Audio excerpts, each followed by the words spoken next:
Saudações aos nossos estimados telespectadores, os nossos internautas que nos acompanham através de vários canais das nossas plataformas, nossas redes sociais.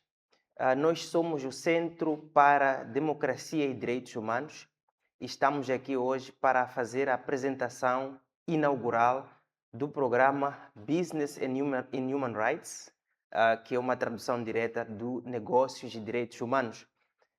Este é um espaço dedicado à reflexão sobre negócios e direitos humanos em Moçambique e surge no âmbito do projeto Cidadania Ativa, cofinanciado pela União Europeia.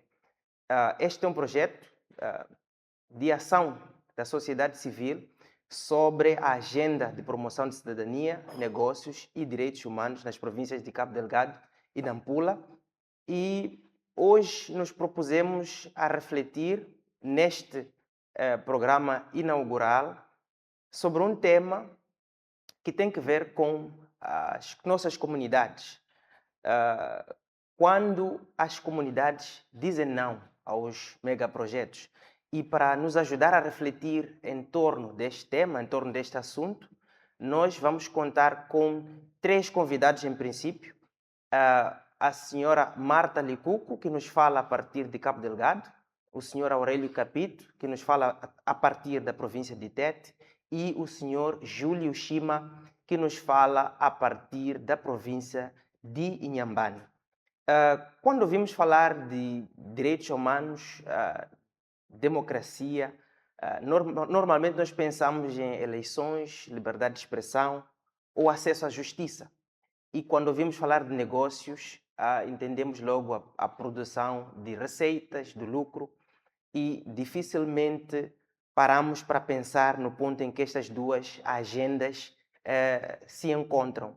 E é mesmo sobre isso que nos propusemos já estar neste espaço, que em princípio vai durar entre 35 a 45 minutos, e iremos discutir em torno deste tema proposto. Este é um programa inaugural, como dizíamos, e pretendemos fazer estas reflexões de forma bimensal para nos ajudar a discutir e a conhecer a perspectiva no local, a partir das comunidades onde este projeto é implementado e com a vantagem de nós estarmos em todo o país, porque fazemos o acesso pelas redes sociais. A qualquer ponto onde o nosso telespectador, os nossos internautas estiverem, eles podem aceder aos nossos canais, às nossas plataformas e terem acesso a este programa. Atenção que nós não pretendemos, com este debate, endemonizar, assim que é, as empresas do setor privado que fazem a exploração dos recursos naturais ou romantizar o sofrimento das nossas comunidades. Pelo contrário, pretendemos unir estes dois vetores num diálogo construtivo e juntos encontrarmos uma forma de coexistirmos com o respeito pela dignidade, pelos direitos humanos. E antes de avançar, eu gostaria de fazer ou pedir que os nossos convidados fizessem uma breve apresentação e vou começar com Cabo Delgado. Mamã Marta Licuco, por favor. Bom dia a todos e a todas que estamos neste programa.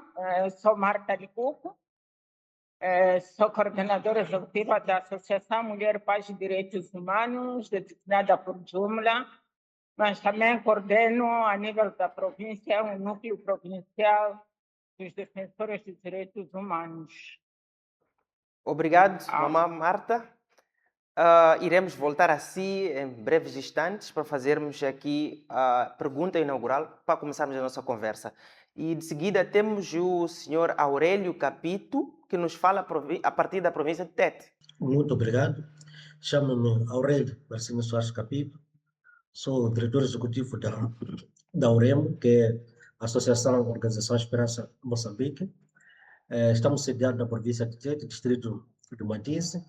E ao nível da província de Tete, gerimos o Fórum Provincial das ONGs. Também coordenamos a Rede Moçambicana de Defensores de Direitos Humanos ao nível da província de Tete e mandamos Saudações a todos. Muito obrigado. Obrigado, Aurélio. Se calhar iríamos partir com um breve conceito, mas antes disso, o meu nome é Issoufo Chale e eu sou coordenador do projeto Cidadania, Negócios e Direitos Humanos, que é formado por um consórcio de 6 organizações nacionais e internacionais que atuam na agenda de negócios e direitos humanos. Numa primeira fase, temos atividades na província de Cabo Delgado e Nampula e também a reboque em todas as províncias, porque esta agenda é um pouco em todo o país, mas por limitação de recursos não é possível estar ao mesmo tempo em todas as províncias, então escolhemos estas províncias como mastro para o nosso projeto. Se calhar iríamos começar por, de forma desconstruída, trazer um conceito do que seria, o que seria então negócios e direitos humanos. E negócios e direitos humanos, no nosso entendimento, é a área que procura garantir o desenvolvimento econômico, os investimentos, as atividades e as atividades empresariais dentro de um ambiente de respeito pela dignidade humana, os direitos das comunidades, dos trabalhadores e do ambiente. Ou seja, em termos simples, significa buscar o lucro não em detrimento dos direitos fundamentais das comunidades. Pretendemos, então, explorar dentro desta temática de negócios e direitos humanos como é que podemos capitalizar a ideia de exploração de recursos naturais sem, com isso, pormos em causa a dignidade humana, a dignidade das comunidades e os seus direitos fundamentais.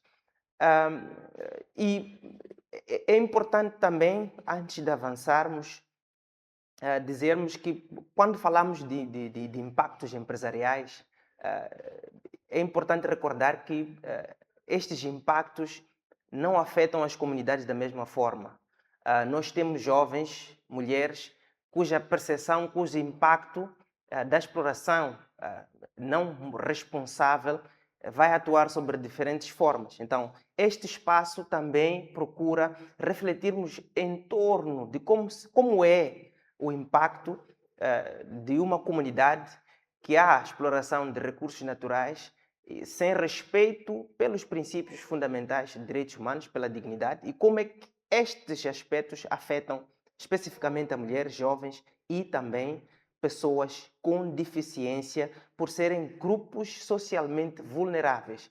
E este projeto é também parte da cidadania, inclui o reforço pela advocacia para os direitos de grupos minoritários, nomeadamente mulheres, jovens e pessoas com deficiência, fazendo-os ou tornando-os mais inclusivos para este debate que é de todos nós. E na edição de hoje, conforme já dizíamos, o nosso tema é quando as comunidades dizem não. Quando as comunidades dizem não.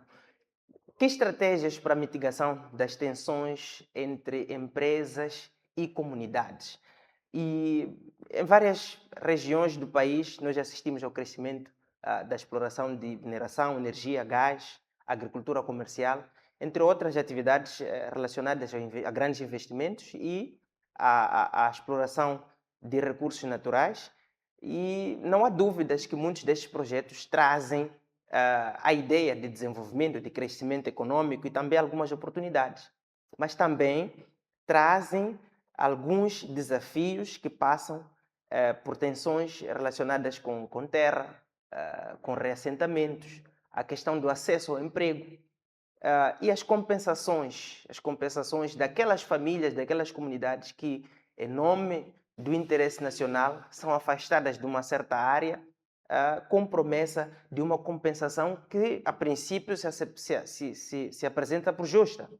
E também temos que ver os impactos ambientais desta exploração de recursos naturais. São vários os casos publicados pela mídia moçambicana que nos dão conta da poluição de rios que servem a comunidades. Então, como ponto de partida, e agradecendo mesmo a presença dos meus convidados, eu iria começar com Aurélio Capito, em TED, para perguntar o que significa na prática uma comunidade dizer sim a um projeto, ou o que significa uma comunidade dizer não. Porque quando falamos do não, podemos ficar pelo simples não e não irmos aos motivos ou às factualidades que nos trazem a esta realidade. Então eu queria perceber do nosso convidado Aurélio o que significa na prática uma comunidade dizer sim ou não a um projeto. Muito obrigado, Issoufo. Quando nós dissemos que as comunidades dizem sim ou não a um projeto, primeiro nós temos que buscar aquilo que são deveres do Estado. Sabemos que o Estado tem como dever, primeiro, é de proteger ah, questões ligadas a direitos humanos, principalmente contra abusos, que são praticados por essas empresas. O que significa isso? Significa que o Estado, primeiro, tem que garantir que as funções normativas que possam orientar, principalmente, uma política ligada à questão de responsabilidade social. Então, é o Estado que vai garantir com que haja uma lei ou norma, de modo que quando as empresas vêm ao nível nacional, eles possam seguir já uma lei, já uma lei que já está pré-estabelecida pelo Estado. Segundo, o Estado também tem que ver essa questão, tem que garantir que a questão de negócios e direitos humanos possa ser cumprido na sua íntegra pelas próprias empresas. E terceiro, o Estado também tem que fomentar o respeito pelos direitos humanos, não só pelas empresas, mas sim o próprio Estado tem que ser primeiro. Agora, quando o próprio Estado viola questões ligadas a direitos humanos, então, logo, automaticamente, as próprias empresas que atuam no ramo da indústria extrativa, principalmente aqui temos na zona do conflito, que é Cabo Delgado e cá em Tete, é difícil nós vemos isto aí, significa que tem que haver uma coerência em termos de questão ligada à própria, a questão ligada a direitos humanos. Ou seja, o Estado tem que ser um exemplo no cumprimento de questões ligadas a direitos humanos. Mas nós sabemos que uma comunidade ela pode dizer sim quando as empresas respeitam aquilo que são direitos humanos, contra abusos que eles praticam. O que nós estamos a dizer? As próprias empresas, quando eles se instalam, a primeira questão é eles fazem uma auscultação e tem aquela primeira fase onde fazem aquelas promessas, só que eles pensam que as próprias comunidades ou poderão esquecer, mas não, mas aquilo fica registrado em ata, mas também temos a própria memória, né, que nós debatemos. Então, as próprias empresas têm que ser primeira a cumprir com o compromisso que eles têm em relação a direitos humanos, mas também tem que garantir que haja uma responsabilidade na reparação em caso de abuso de direitos humanos. Para além também, as próprias empresas têm que abrir uma brecha, principalmente o Estado tem que fazer uma auditoria em relação a cumprimentos de direitos humanos, ou seja, tem que fazer também um próprio diligência. Então, quando essas questões não se cruzam, então logo, automaticamente, as empresas dizem não. Ou seja, as nossas comunidades dizem para não. Ou seja, quando não há quando não há um ganho tangível, palpável, pelo empreendimento, automaticamente as nossas comunidades dizem não. Mas se eles conseguirem ver que existe um ganho tangível e palpável sobre um determinado empreendimento, logo as comunidades dizem sim, mas a primeira responsabilidade é um ponto ao próprio Estado. O Estado tem que garantir normas, porque muitas empresas, tudo bem, quando falamos de responsabilidade social, muitas das vezes nós atacamos por questões empíricas ou mesmo por meio de pesquisa. Tem que haver uma norma que dita que quando uma empresa quer investir na área de indústria extrativa ou uma outra área, ela tem obrigações a cumprir pela própria comunidade. Então, daí nós temos que fazer esse due diligence, fazermos essa auditoria, de modo que possamos ver que essas empresas, de facto, estão a cumprir com questões ligadas a direitos humanos. E eu vou parar por aqui e devolvo a palavra. O Estado reserva para si competências que nenhum outro ente privado ou individual ou coletivamente tem, senão o próprio Estado, que é, por exemplo, a garantia normativa. O Aurélio nos traz aqui a ideia de que deve existir um regulamento, um conjunto de normas que vão reger esta atividade de exploração de recursos minerais, o que nós concordamos, e também depois o ambiente para que essas empresas possam respeitar e, naturalmente, a questão da monitoria, não é? O due diligence que deve acontecer para ver o que está a ser feito ou cumprido efetivamente pelas nossas empresas. E eu gostava também de voltar para a Mamã Marta. Mamã Marta, quando uma comunidade diz não a um projeto, o que normalmente está por detrás dessa resistência?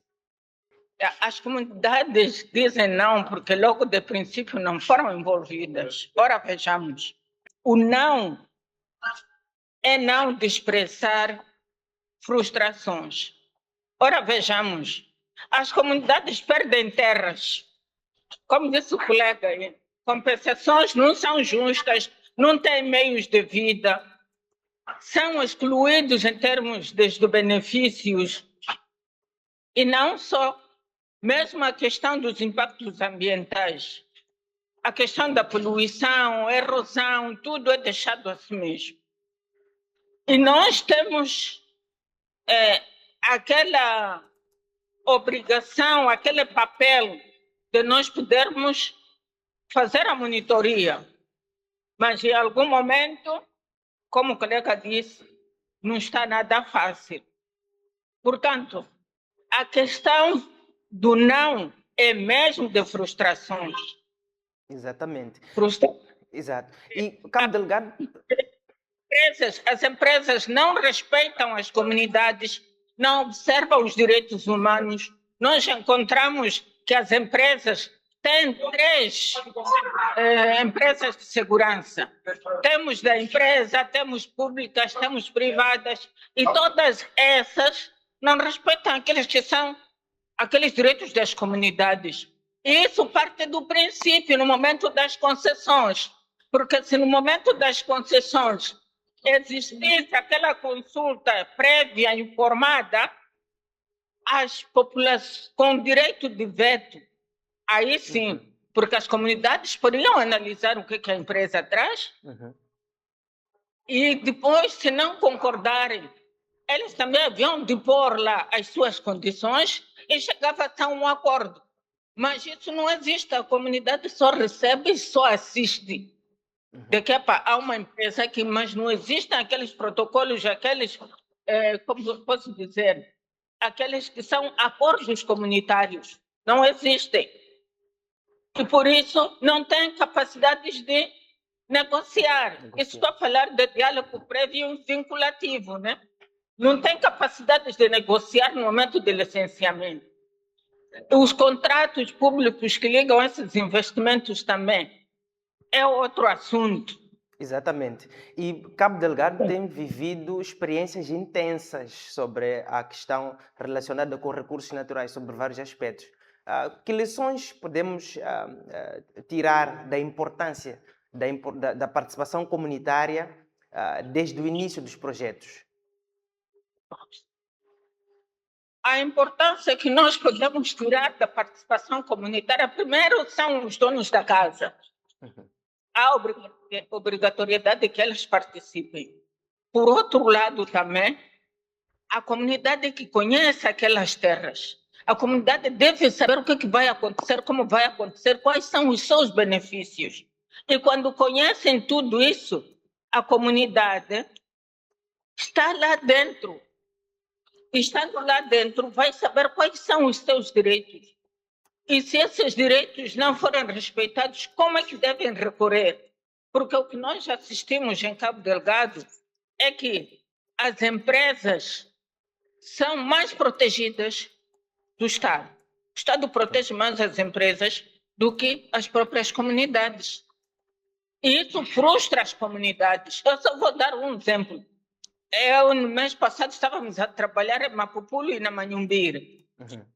Todos sabemos, chegamos em Mapupulo, a empresa que está lá, ou as empresas que estão lá, nem as comunidades conhecem, nem foram apresentadas.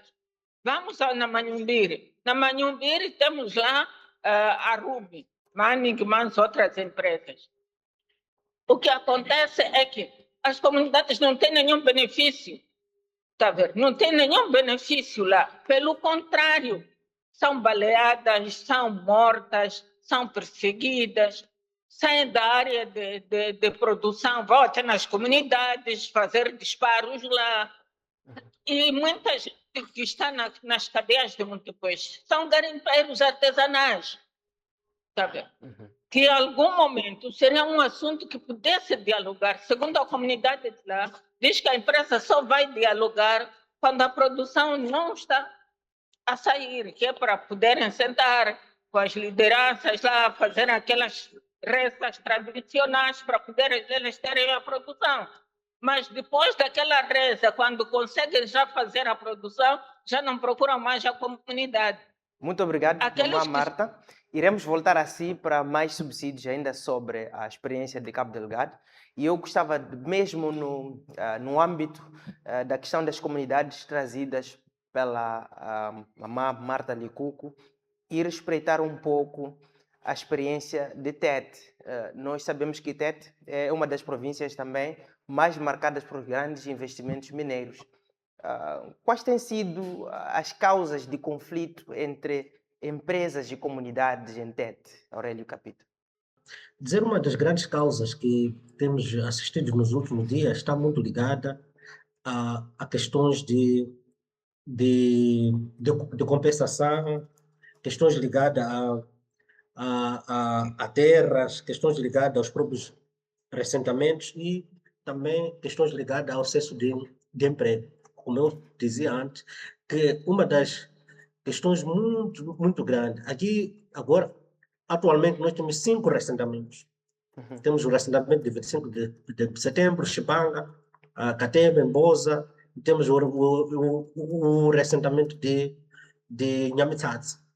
Então, mas o que nós fomos a ver desde 2010 ou 2005, que se começou com o processo da implantação da indústria extrativa, as próprias comunidades de lá para cá, durante essa década, já estamos há mais de 20 anos, as pessoas ainda continuam a sofrer numa pobreza extrema. Então, e eles analisam também, tudo bem, cedemos as nossas terras para que possa tirar a riqueza dos nossos antepassados, guardar, mas hoje nós estamos cá, que tipo de vantagem nós temos? Não há. Então isso cria uma série de frustrações, mas aliado a isso é que as próprias comunidades tinham meio de subsistência. Muitas vezes eles viviam através de pesca artesanal, pequenas hortas que eles tinham ao longo de diversos rios e riachos, mas também viviam através de produção de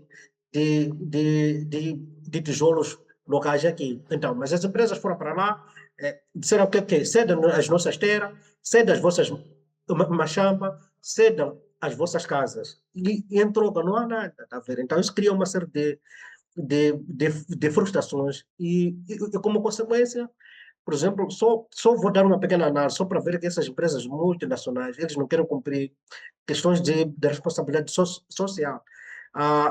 Primeiro tivemos a empresa Rio Doce. A Rio Doce, tudo bem, mudou, passou para a Vale. A Vale, passado 15 anos, e como havia tantos e tantos problemas, o que fez? Preferiram venderam para a Vulcan.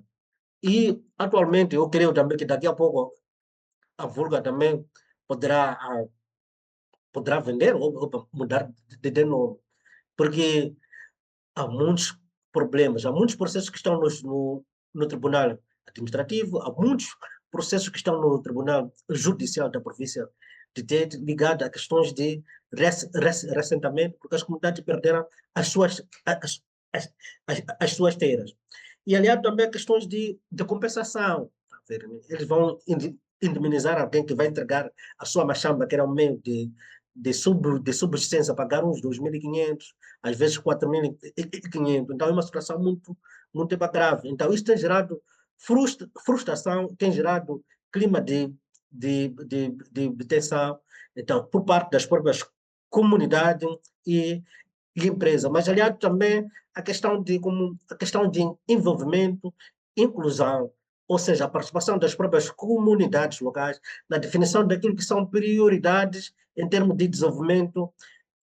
Isso não acontece, porque quando eles dizem, quando há um programa de responsabilidade social, as empresas sentam, idealizam, definem que se é para doar uma bicicleta, se é para doar uma bomba de água ou para furo de aula. Isso não tem havido uma auscultação, porque é preciso nós ouvirmos as próprias comunidades, principalmente reassentadas, Papel mas do também os que Estado. vivem na zona tampão, para que eles possam escolher aquilo que são as suas Ezequiel? prioridades.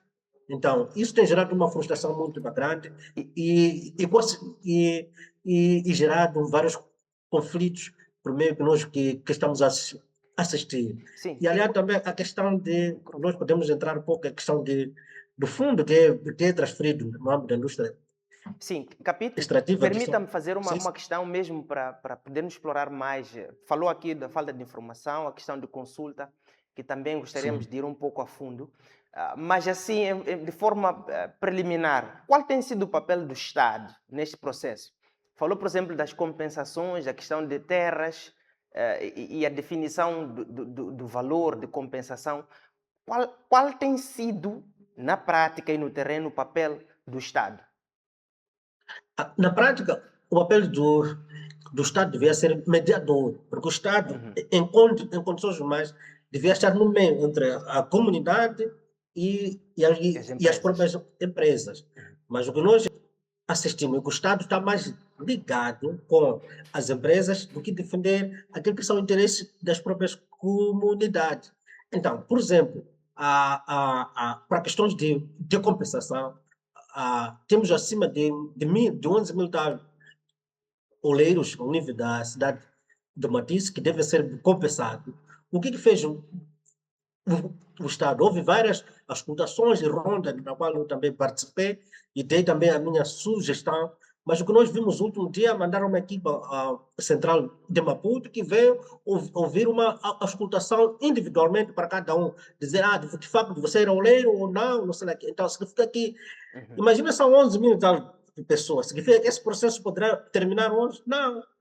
Não pode, está a ver? Significa que, em vez de o Estado entrar para resolver problemas reais das próprias comunidades, eles estão mais aliados a questões de empresa, ou seja, em suma, estão mais preocupados com questões de receita e apoio que aquilo, quando eles pedem, por exemplo, para questões X, Y, quando as empresas dão a tendência de proteger as próprias empresas e deixar do lado as comunidades. As comunidades. Sim, sim. Obrigado, Capito. Eu vou voltar a si para algumas questões. Trouxe muitos aspectos e a ideia também é tentar trazer aqui o equilíbrio daquilo que são os problemas relatados a partir de Cabo Delgado, e agora tivemos a experiência de Tete.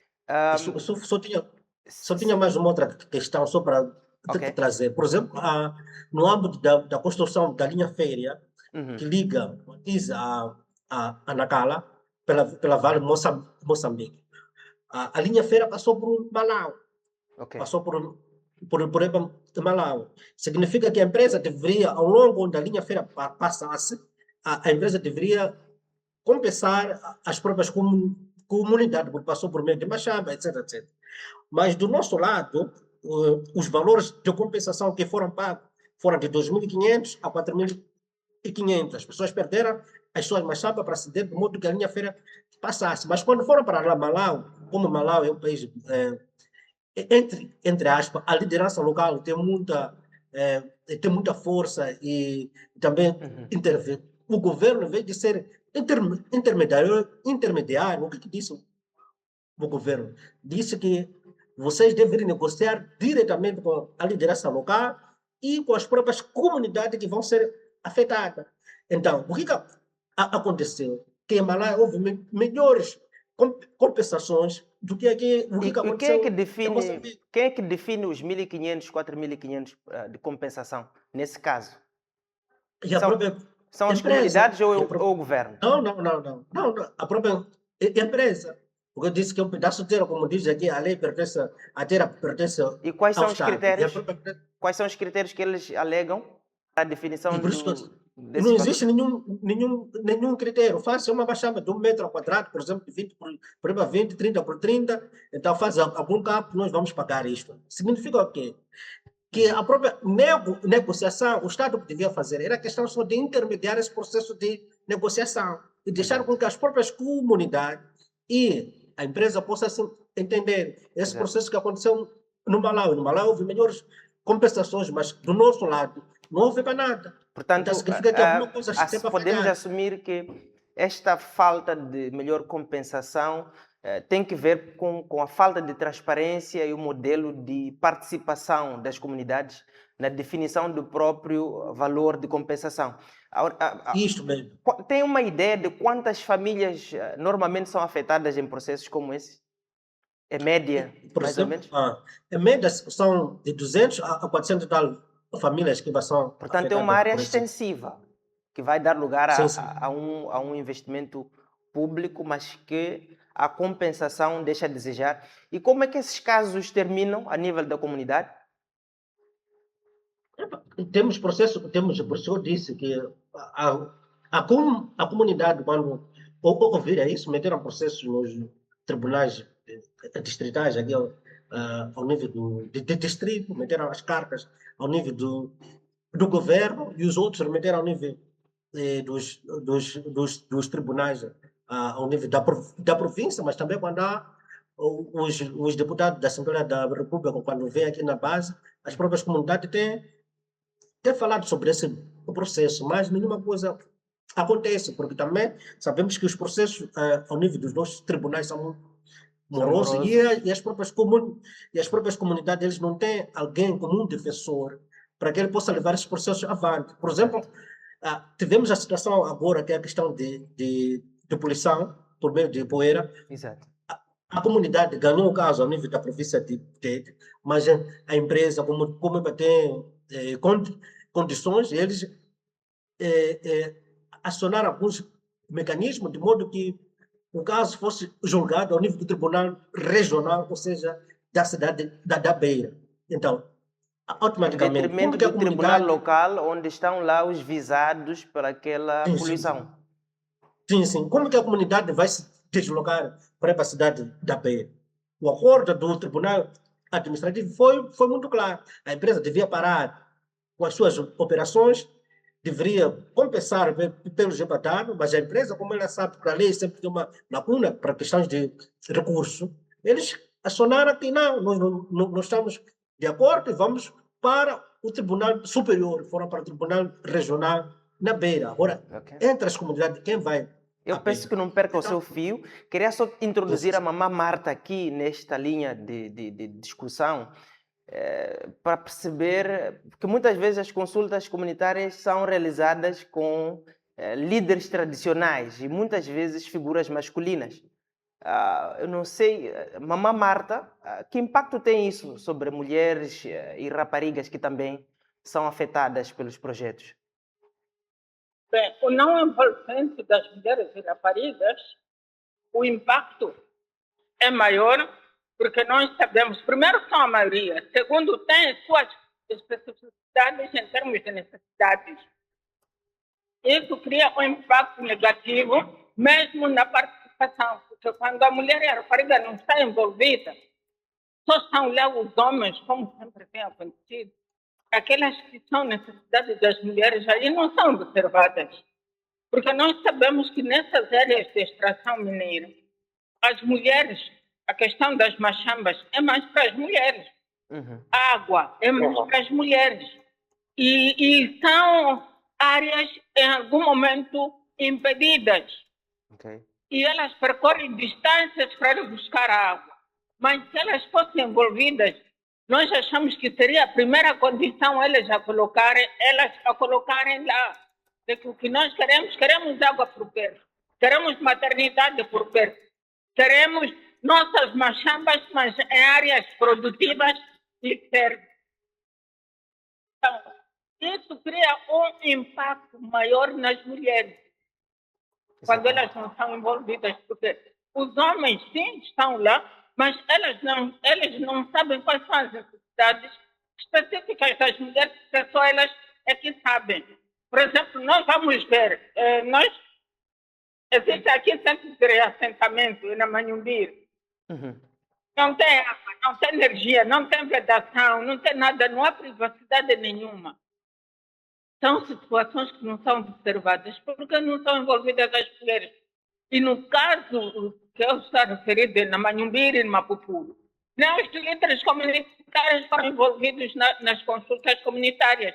Só viram as empresas chegar, só depois de começarem a explorar é que foram lá fazer a consulta. Então, Obrigado. essas situações todas. Obrigado, Mamã Ok. Marta. Aurélio, eu queria que também nos desse a radiografia, não é? Da participação das mulheres, raparigas, nesse contexto que estivemos aqui a discutir agora, da participação. Como é que tem sido, qual é a experiência de TET sobre mulheres e raparigas e também a experiência de pessoas com deficiência? Em relação ao TED, é um grande desafio, principalmente a participação de mulheres e raparigas nas consultas públicas, inclusive pessoas com deficiência, elas não são inclusas. E por isso nós fomos analisar, em termos daquilo que é da responsabilidade social, e se nós formos a pegar, fazendo uma análise, um barômetro social, se esse empreendimento era, de facto, foi decidido por jovens, mulheres e pessoas com deficiência, vamos encontrar um certo distanciamento. Então, não foge. Muitas das vezes o que nós encontramos são líderes comunitários, homens que participam no processo de decisão daquilo que deve ser feito em termos de responsabilidade social. Mas as mulheres jovens, elas não são consultadas, e principalmente com pessoas com deficiência. Por isso que eu disse que devia haver uma auditoria social, fazer-se um due diligence daquilo que é a questão, o que a empresa está a plantar, será que está de acordo com as necessidades de jovens, será que está de acordo com as necessidades de mulheres, será que está de acordo com as necessidades de pessoas com deficiência? Então nós vamos ver que há um distanciamento mas muito grande. Não foge tanto da realidade. Obrigado, Aurélio. E estamos mesmo a caminhar para o final deste primeiro programa. Como nós dizíamos no início, este é um programa denominado Business and Human Rights, para a tradução direta, Negócios e Direitos Humanos, e é um espaço do projeto Cidadania Ativa, a agenda da sociedade civil para a promoção de cidadania e negócios de direitos humanos nas províncias de Cabo Delgado e Nampula, e nós fazemos nestes pontos como mastro, porque esta é uma discussão de interesse nacional e esta é uma plataforma que igualmente abarca todos os pontos, e hoje partimos de Cabo Delgado, estivemos em Tete. Gostaríamos também de estar em Inhambane, mas por razões técnicas não foi possível ter aqui o Sr. Júlio Shima, do Fórum da Sociedade Civil de Inhassoro, que iria também, igualmente, trazer o seu contributo em torno desta temática, que estávamos basicamente a compreender ou a tentar compreender quando e quais as razões porque as comunidades dizem não a um projeto. E identificamos aqui alguns problemas que são um padrão, tanto em Cabo Delgado como em Tete, apesar de serem territórios com exploração de recursos naturais diferentes, os problemas são iguais. Falamos aqui da questão de inclusão das comunidades no processo de consulta pública e inclusão no verdadeiro sentido, porque não apenas da comunidade como um todo, mas também dos grupos vulneráveis. Tentamos olhar aqui se existe o respeito por essa inclusão, a questão das compensações, a questão das realocações de espaço, de terras, sob a égide desses projetos, até que ponto são respeitadas a dignidade e os direitos fundamentais dessas comunidades. E trouxemos aqui alguns relatos da senhora Marta Licu, que nos fala, a partir de Cabo Delgado, em representação da Rede Moçambicana de Defensores de Direitos Humanos, e também falamos com o senhor Aurélio Capito, que é o diretor executivo da organização Esperança Moçambique.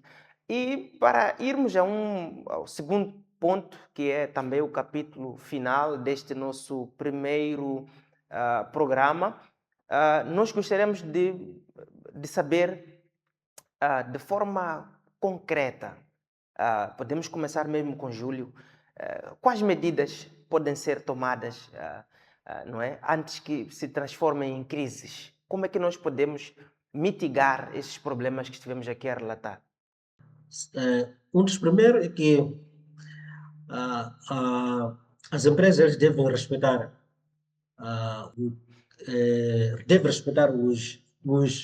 os direitos humanos, precisamente para questões, porque sabemos quando há um, um empreendimento, eu sei que a empresa tem um foco principal na obtenção de lucro, mas também para ter esse lucro é necessário que haja um ambiente, criar um bom ambiente, tá? Significa, tem que respeitar questões ligadas a direitos humanos. Segundo, tem que também, por exemplo, o próprio Estado tem que ser um mediador. O Estado tem que ser um árbitro durante esses processos, tem que estar no meio, defender aquilo que são direitos das próprias comunidades, mas também defender aquilo que são direitos das próprias empresas e tentar criar esse mecanismo. Tem que ser um interlocutor válido durante esses processos de questão ligada a direito humano. Segundo, a terceira, o Estado também deve continuar a adotar, mas também tem que ratificar vários instrumentos ligados a direitos humanos para que haja uma robustez da nossa lei e também possa haver maior promoção e proteção daquilo que são negócios e direitos humanos. Mas também o Estado deve assessorar tecnicamente, tem que assessorar tecnicamente e monitorar as empresas para que eles possam se conformar com questões de negócios e direitos humanos. O Estado tem que ter essa capacidade. Dizer que isso está errado tem que ser feito assim, mas também temos que monitorar, dizer que durante o ano 2025, quais são as ações que vocês fizeram em termos de responsabilidade social?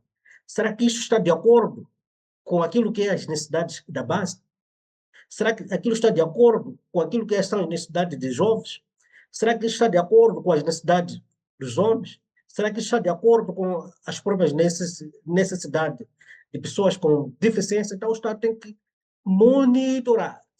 A quarta coisa é que o Estado tem que pedir plano de responsabilidade anual para cada empresa. Até se for possível, pode pedir os planos para que as empresas possam fazer um plano de médio e longo prazo. Temos que saber, durante 5 anos, como é que as empresas irão fazer em termos de promoção de direitos humanos? Como é que as empresas irão proteger as próprias comunidades?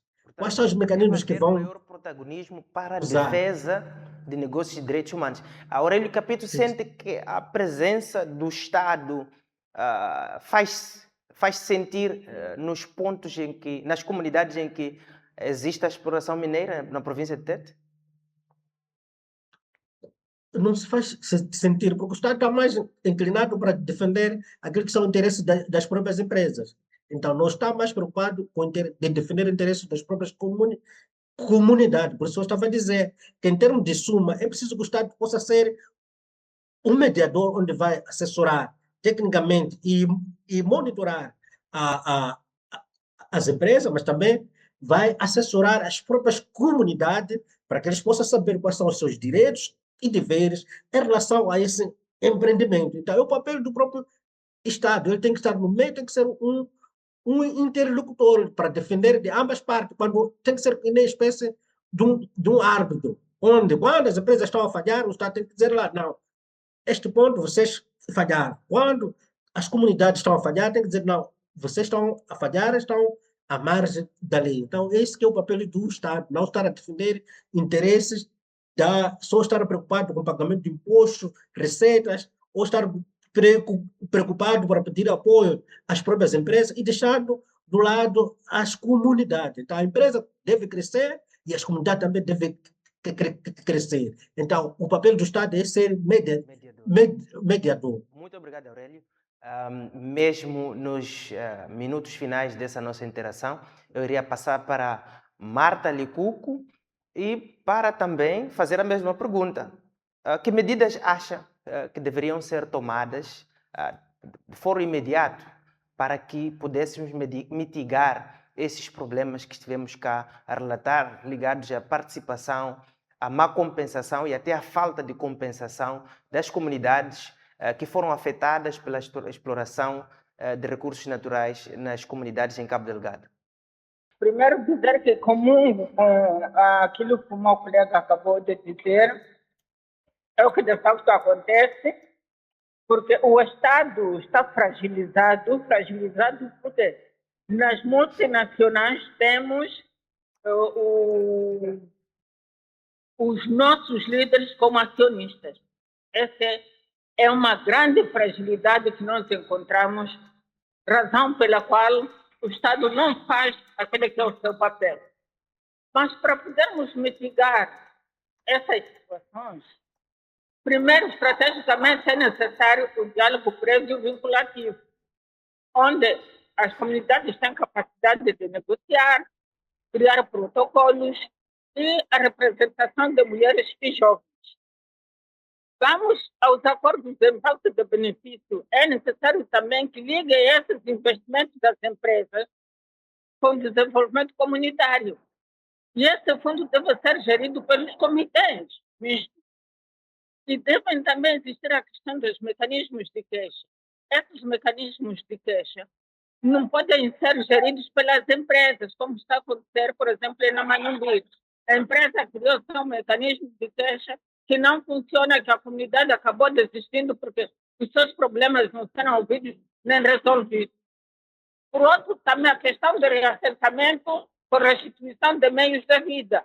Nós sabemos que os reassentamentos só são realizados e não existem lá aqueles que são os meios de vida para aquelas comunidades poderem continuar, pelo menos para 3, 4 anos, com terras produtivas. A outra parte é a partilha transparente dos benefícios, cotas para fornecedores locais, percentagem para um fundo das comunidades, que também não tem. Então, isso podia mitigar. E, por último, temos que ter aquela avaliação do impacto, mas baseado em direitos humanos. Mas essa base também deve ser baseada nos princípios orientadores das Nações Unidas. Então, enquanto nós conseguirmos isto, vamos conseguir mitigar aquelas que são as tensões entre comunidades, empresas e até pelo governo, como o colega dizia, porque o Estado do povo reclama, mas o Estado do governo está do lado das empresas. E isso traz muitos desafios para as comunidades. Desafios esses que acabam, a comunidade deixa-se à deriva, porque nem tem para onde recorrer, nem tem para onde explicar. O acesso à justiça também está comprometido. Nós sabemos no nosso país como é que é a questão da justiça. Então, é aquilo que eu dizia, que muitos estão nas cadeias, não sei como as comunidades não deviam estar lá. Porque se aqueles recursos são das comunidades, as comunidades devem ter os benefícios. Mas quando nós visitamos as comunidades, estão cada vez mais pobres, cada vez mais baixos. E nós sabemos que, por exemplo, o Cabo Delgado foi vendido rubi, o rubi sempre está a sair, mas vamos ver onde é que sai rubi. Não tem nada, nem tem hospital, não tem centro de saúde, não tem nada para aquela comunidade. Cada vez mais está empobrecida. Então, para nós podermos mitigar, temos que avançar com essas ações de mitigação, que é para também, por outro lado, chamarmos o Estado, o governo, a razão de ser mediador, como o colega disse, apesar dos entraves políticos que existem, mas nós temos que lutar para isso, porque esse é o nosso papel. As comunidades precisam de nós. Muito obrigada. Obrigado, mamã Marta Licuco, que trouxe aqui o seu contributo na mesma linha de reflexão, denuncia o conflito de interesses. Existem lideranças que estão dentro do funcionamento do próprio aparelho do Estado, que fazem, não é? Portanto, que minam o ambiente de responsabilização e de acesso à justiça.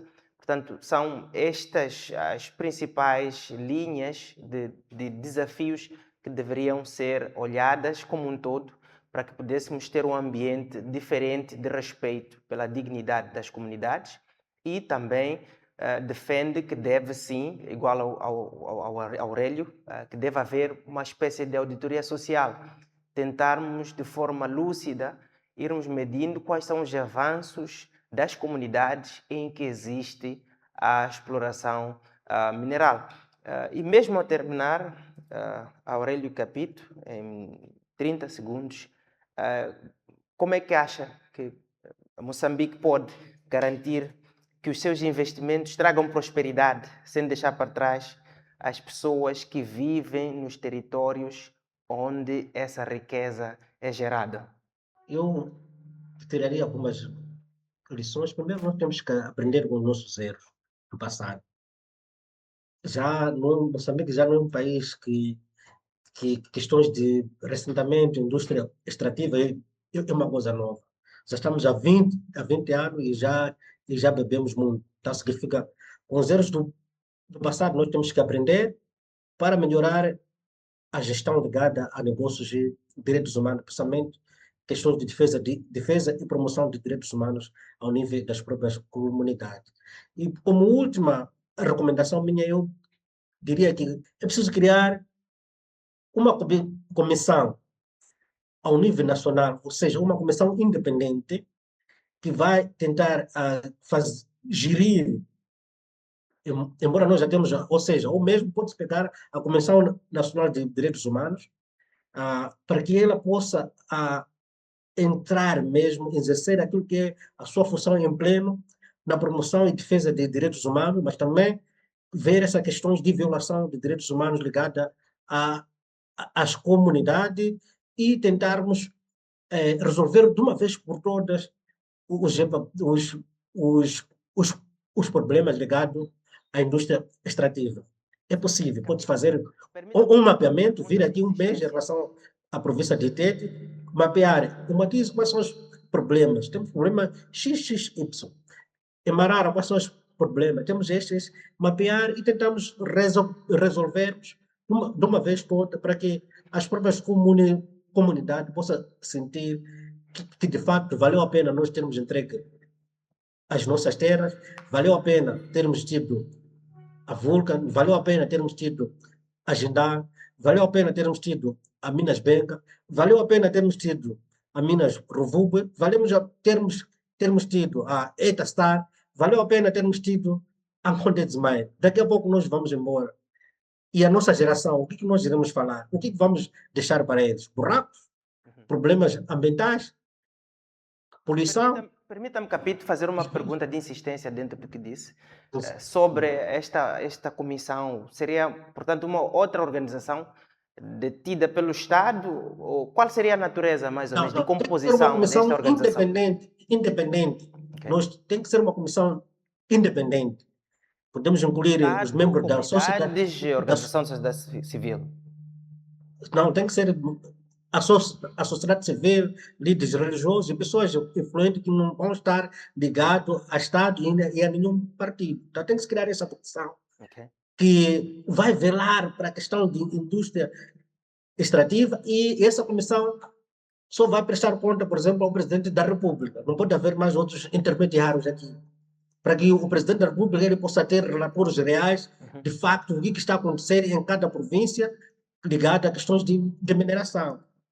Obrigado, Aurélio. Permita-me ir para Cabo Delgado, mesmo para fazer o fecho. Mamã Marta comunga da mesma ideia da possibilidade de criação de um órgão independente?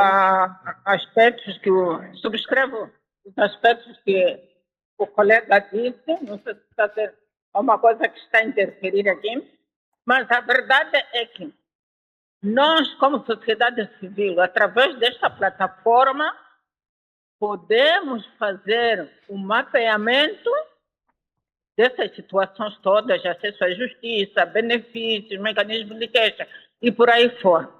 Uma comissão inclusiva, mas sendo da nossa plataforma. Vamos fazer esses levantamentos todos, e depois de fazer esse levantamento, então nós fazemos a apresentação dessa situação que nós encontramos no terreno, já num espaço mais alargado, com participação do próprio governo, e entregamos. Então, a partir dali, nós é que vamos sugerir a criação dessa comissão independente. Mas primeiro temos que ser nós a identificar quais são os problemas que existem relacionados a essas situações todas que aqui nós acabamos de abordar.